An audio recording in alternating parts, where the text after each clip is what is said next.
Hello everyone, good morning, good afternoon, good evening, wherever you are. So, we're back again with reading for enjoyment. And for today's, as I promised last week, we're gonna read the probably supposed to be the sequel of the the subtle art of not giving an F, which is Everything is F by Mark Manson too. Published by, I'm pretty sure, the same publisher too. Wait, let me check for sure. Yep, it's still HarperCollins publisher. So, but instead of reading it flat out, reading just from the first page, I will read the pretty interesting point I found during my just casual review of this book. So, I will read from the page 38, which is the Newton's laws of emotion. The first law being for every action there is an equal and opposite emotion reaction. So, yes, let's get to the reading part. It's okay. So imagine that I punch you in the face, no reason, no justification, just pure violence. Your instinctual reaction might be to retaliate in some way. Maybe it be physical, you'd punch me back. Maybe it be verbal, you'd call me a bunch of four-letter words. Or maybe your retaliation would be social. You'd call the police or some authority and have me punished for assaulting you.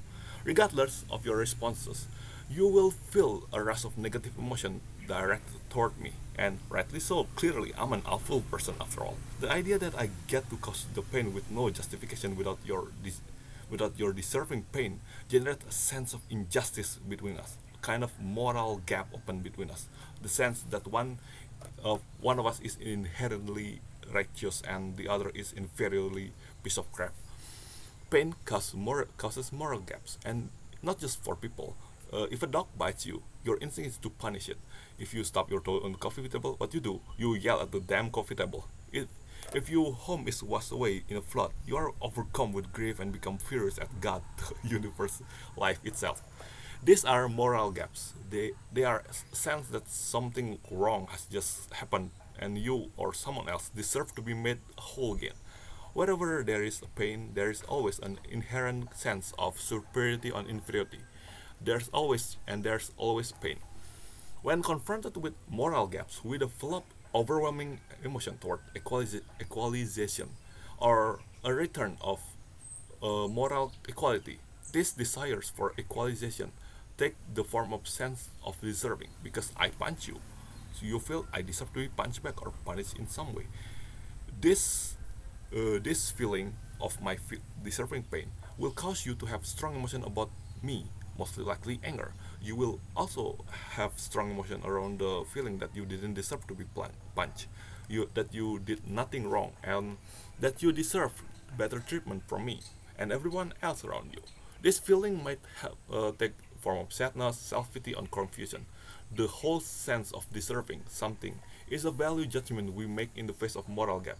We decide that something is better than something else, that one person is more righteous than the other, that one even is less desirable than another.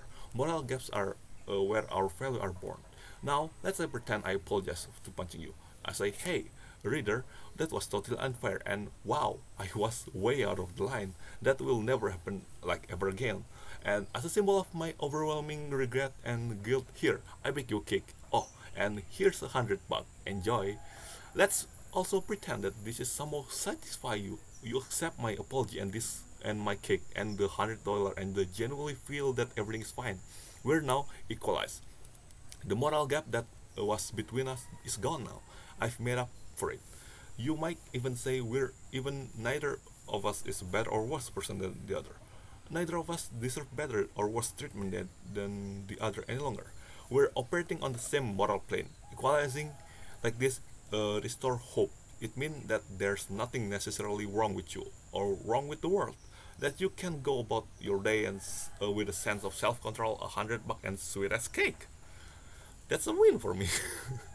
Now let's imagine another scenario. This time, instead of punching you, let's say I buy you a house. Yes, reader, I just bought you a freaking house. This will open up another moral gap between us. But instead of an overwhelmingly feeling of wanting to equalize the pain I've caused you, you will instead experience an overwhelming feeling of wanting to equalize the joy I've created. You might hug me and say thank you 100 times, give me a gift in return, or promise to babysit my cat from now until eternity, Or if you're particularly well mannered and have some self control, you may have even attempt to refuse my offer to buy you a house because you recognize that will open a moral gap that you will never be able to surmount. You may acknowledge this by saying to me, thank you, but absolutely not. There's no way I could ever repay you. As with the negative moral gap, with a positive moral gap, you will feel in debt to me, that you owe me something, that I deserve something good, or that you need to make it up to me somehow. You will have intense feeling of gratitude and appreciation in my presence. You might even shed a tear of joy. Aww. It's our natural psychological inclination to equalize across moral gaps, to reciprocate action, positive for positive, negative for negative. The forces that impel us to fill those gaps are our emotion. In this case, every action demands an equal opposite emotional reaction. This is Newton's first law of emotion. Newton's first law is constantly dictating the flow of our life because it is the algorithm by which our feeling brain interprets to the world. If a movie causes more pain than it relieves, you become bored, or perhaps even angry. Maybe you even attempt to equalize it by demanding your money back to the theater keeper. If your mother forgets your birthday, maybe you equalize by ignoring her for the next 6 months. Wow, that's mean. Or if you're more mature, you communicate your disappointment to her. If your favorite sport team loses in a horrible way, you will feel compelled to attend fewer games or to cheer them for them less. If you discover that you have a talent for drawing, the admiration and satisfaction you derive from your competence will inspire to invest time, energy, emotion, and money into the craft. If your country elects a bozo whom you can stand, you feel like disconnect with your nation and government and even other citizen, you will also feel as though you are owed something in return to putting up with these terrible policies. Equalization is a present every experience because the drive to equalize is emotion itself. Sadness is a feeling of powerlessness to make up for a perceived loss. Anger is a desire to equalize through forces and aggression. Happiness is a feeling of liberate from pain, while guilt is the feel that you deserve some the pain that never arrived. This desire for equalization underlies our sense of justice. It's been codified throughout the ages into rule and laws, such as Babylonian king Hammurabi's classic and an eye for an eye, a tooth for a tooth, or the biblical golden rule, do unto others what you would have done unto you. In evolutionary biology, it's known as the reciprocal altruism. And the game theory, it's called tit for tat strategy. Newton's first law generates our sense of morality. It underlies our perception of fairness. It is the bedrock of every human culture and it is operating system of the feeling part of the brain. While our thinking brain creates factual knowledge around observation and logic, the feeling brain creates our value around our experience of pain. Experiences that cause us pain create moral gap within our minds, and our feeling brain deems those experiences inferior and desirable. Experiences that relieve pain create moral gap in the opposite direction, and our feeling brain deems those experiences superior and desirable. One way to think about it is that the thinking brain makes lateral connection between even, sameness, contrast, causes and effect, etc. While the feeling brain makes hierarchical connection, better, worse, more desirable, less desirable, morally superior or morally inferior. Our thinking brain thinks horizontally. How are these things related? While our feeling brain thinks vertically. Which of these things is better or worse? Our thinking brain decide how things are, and our feeling brain decide how things ought to be. When we have experiences, our feeling brain creates sort of value hierarchy for them. It has thought that we have massive bookshelf in our subconscious. That's what I feel. Where the best and the most important experience in life with families, friends, and maybe even burritos or maybe pizza, whatever you desire in life, are on the top of the shelf, and the least desirable experience like that Texas 3 assignment for one lesson are on the bottom. Our feeling brain then make it decision by simply pursuing experiences on the highest self possible. Both brains have access to the value of hierarchy. While the feeling brain determines what self something is on, the thinker brain is able to point out how certain experiences are connected and to suggest how the value of hierarchy should be reorganized. This is the essential what growth is. Reprioritizing one value hierarchy is an optimal way. For example, I once had a friend who was probably the hardest partier I've ever known. She would stay all night, then go straight to work from the party in the morning with 0 hours of sleep. She thought it was lame to wake up in the early or stay bed or on Friday night. Her value hierarchy went something like this: really awesome DJ, really good drugs, work and then sleep.